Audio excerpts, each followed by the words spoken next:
ভারতের রেলপথে এমন কিছু ট্রেন আছে যেগুলি শুধু যাত্রী পরিবহন করে না, বরং এক অঞ্চলকে আরেক অঞ্চলের সঙ্গে সাংস্কৃতিক ও ভৌগোলিকভাবে যুক্ত করে। তেমনই একটি ট্রেন হল শালিমার ওয়াস্কো দা গামা অমরাবতী এক্সপ্রেস, যার নম্বর 1847।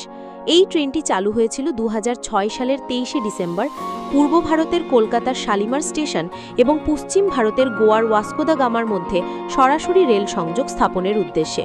পর্যটন, বাণিজ্যে এবং আন্তঃরাজ্য যোগাযোগের উন্নয়নই ছিল এই ট্রেনের সূচনার মূল লক্ষ্য।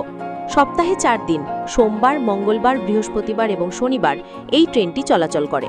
শালিমার স্টেশন থেকে রাত 11:10 যাত্রা শুরু করে এই ট্রেনটি এবং তৃতীয় দিনের বিকেল 4টায় পৌঁছায় ওয়াস্কো দা গামা স্টেশনে। মোট যাত্রার সময় প্রায় 40 ঘন্টা 50 মিনিট এবং দূরত্ব প্রায় 2157 কিলোমিটার।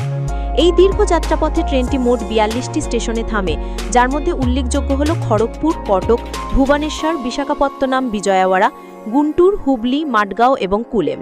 লোকোমোটিভ পরিবর্তন হয় বিশাখাপত্তনম স্টেশনে। শালিমার থেকে বিশাখাপত্তনম পর্যন্ত সাধারণত WAP-4 বা WAP-7 ইলেকট্রিক লোকো ব্যবহৃত হয় এবং এরপর পাহাড়ি রুটে WDP-4 বা WM-3-এ ডিজেল লোকো ট্রেনটিকে চালায়।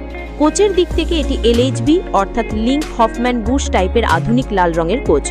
কোচ ক্যাটাগরির মধ্যে রয়েছে AC 2 টায়ার, AC 3 টায়ার এবং স্লিপার ক্লাস।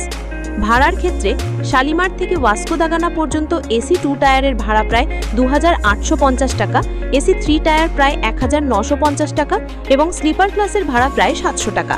তবে ভাড়া সময় ও বুকিং অনুযায়ী পরিবর্তনশীল, তাই IRCTC-তে চূড়ান্ত তথ্য যাচাই করা উচিত। এই ট্রেনে প্যান্ট্রি কার নেই, ফলে খাবারের জন্য যাত্রীদের স্টেশন ভিত্তিক কেটারিং বা অনলাইন ফুড সার্ভিসের উপর নির্ভর করতে হয়। পরিষ্কার পরিচ্ছন্নতার মান মাঝারি, বিশেষ করে দীর্ঘযাত্রায় কিছুটা সমস্যা দেখা দিতে পারে। যাত্রীদের প্রতিক্রিয়া মিশ্র। অনেকে এই ট্রেনের দৃশ্যপট এবং অভিজ্ঞতাকে অসাধারণ বললেও সময়ানুবর্তিতা ও পরিষেবার মান নিয়ে কিছুটা অসন্তোষও প্রকাশ করেছেন। এটি পশ্চিমবঙ্গ, উড়িষ্যা, অন্ধ্রপ্রদেশ, কর্ণাটক এবং গোয়ার মধ্যে দিয়ে যাত্রা করে, যা একাধিক ভাষা, সংস্কৃতি ও ভূপ্রকৃতিকে এক সুতোয় গেঁথে দেয়। শালিমার ওয়াস্কো দা গামা অমরাবতী এক্সপ্রেস শুধুমাত্র একটি ট্রেন নয়, বরং ভারতীয় রেলপথের এক ঐতিহাসিক সংযোগ, যা প্রকৃতি, ইতিহাস ও ভ্রমণপ্রেমীদের জন্য এক অনন্য অভিজ্ঞতা।